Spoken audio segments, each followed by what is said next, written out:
By now, I guarantee you that you've seen the footage of the Jordan Peterson debacle involving the surrounded thing and whether or not he's a Christian. Specifically, you've probably seen the clip in which this a-hole is demanding, are you a Christian or are you not? And he says, I may be a Christian or I may not be, but I certainly don't have to tell you.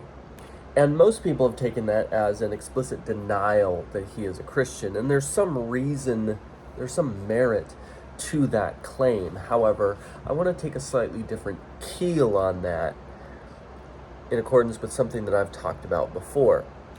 That is that people, individuals, are not loosely aggregated conglomerations of arguments for or against different positions.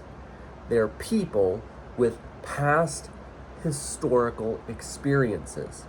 And in an environment like that, where it's inherently hostile, right? The word surrounded is a hostile title for an environmental debate atmosphere. A person's coming in at a disadvantage, and so when a person comes up and sits and has an openly aggressive, hostile posture like that, and the questions that they're asking are intentionally provocative and agitating and things like that, like, it's inherently going to cause a person to not want to be cooperative with you in the task of having a conversation. See, I think most people view debating, view conversation as something that we see online now. That on the internet interactions have actually distorted our ability to have debates and disagreements, because I post a comment, you post a comment. I post a comment, you post a comment. I post a novel, you read the first line and then respond to it, ignoring the other information that I presented, and it continues in that sequence.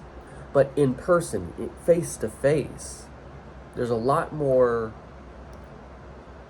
tactile and behavioral and other information present, and it's clear to me, at the very least, that Jordan Peterson is more introvertive, meaning that being in an environment like that where there's a lot of people is not going to be one that he is necessarily attuned to, and that means likely that his response to conflict is going to be introvertive, or is going to be that he's going to shut down, as opposed to what an extrovert might do, where they kind of power up into it and they accept the challenge.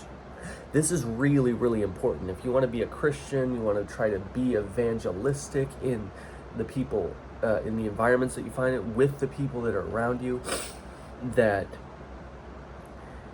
if you are overtly confrontational with someone, they might match your energy. They might. However, I'd say that probably still won't produce an effective outcome, unless you're someone like a Cliff Connectly, where you're going to form a little circle and it's going to become an open debate like a stadium type thing. It's designed that way. But if you're in a cafe and you're sitting across from someone and you turn it into a spectacle, no one is going to profit from that. But on the opposite side, they're probably not going to match your energy that way. In fact, they're just going to be like, well, can we just talk about something else? Just forget it. I'm sorry I brought it up. You're going to encounter an experience more like that, in which you've probably done more damage to the relationship than you have to their arguments. Of course, in that environment, the Jordan Peterson event that I'm talking about, this other person doesn't have an established relationship. They don't care about that possible collateral expense to the exchange. And in fact, it's pretty clear as well that you can see that there are certain people, they only went there so that they could get cloud clipped and get online viral clips of their exchange with Jordan Peterson to give them extra fame or extra whatever with their little niche section of the internet blogosphere. They were essentially cloud farming that event for that reason. And so you can see that full nuclear that they go in on, and you can see how unproductive their conversation is. Nobody gains any clarity about anyone's positions from them. Another thing I'd like to talk about is how people criticizing what you'd say the semantic dodge that Jordan Peterson is. What do you mean by that? What do you mean by this word, that word? And they're criticizing, saying, like, how is it possible that he just forgets what simple words mean? And that's not what happened. All the words that exist, every single word that has ever been used or written, has a variety of contextual meanings. And those variety of contextual meanings can be used at various times in various ways by various people for various intents. Therefore, to ask a person with a specific word what they're referring to in order to increase the precision of their meaning is a fair play. And it usually, especially with someone that's more introverted in their posture towards conversation, like what I'd say Jordan Peterson appears to be, it gives them an opportunity to formulate their thoughts and create more order in their thoughts before they respond. And I think that it's actually a very fair play in that specific environment due to the fact that it's clear that the people that he was doing that with, they were intentionally trying to trap him. They weren't having a conversation. They weren't trying to debate something for the purpose of resolution. They were trying to trap him so that they could win. He actually brings that up multiple times, that there's certain people that were trying to win, and that's not what he was there for. And you could still argue the idea that maybe he misunderstood the assignment. I'd say that he probably did. However, it's still very much so reasonable that if you are in a conversation with another person, the way to win is to understand the person better, not convince them of your position. And honestly as well, I'd say most of these people that were coming up to sit, they didn't have an established position yet. They were actually just trying to convince Jordan Peterson he is wrong about what he was saying, what his postulates were.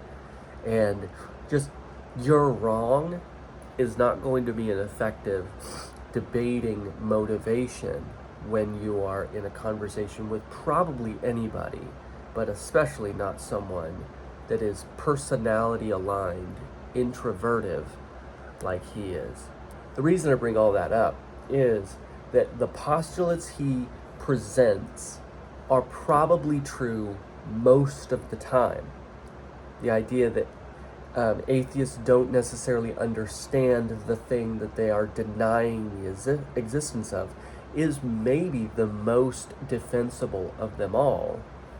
But because their idea is, I'm just going to say he's wrong, I'm trying to force him to admit that he's wrong, rather than try to understand what it is that he's trying to say better.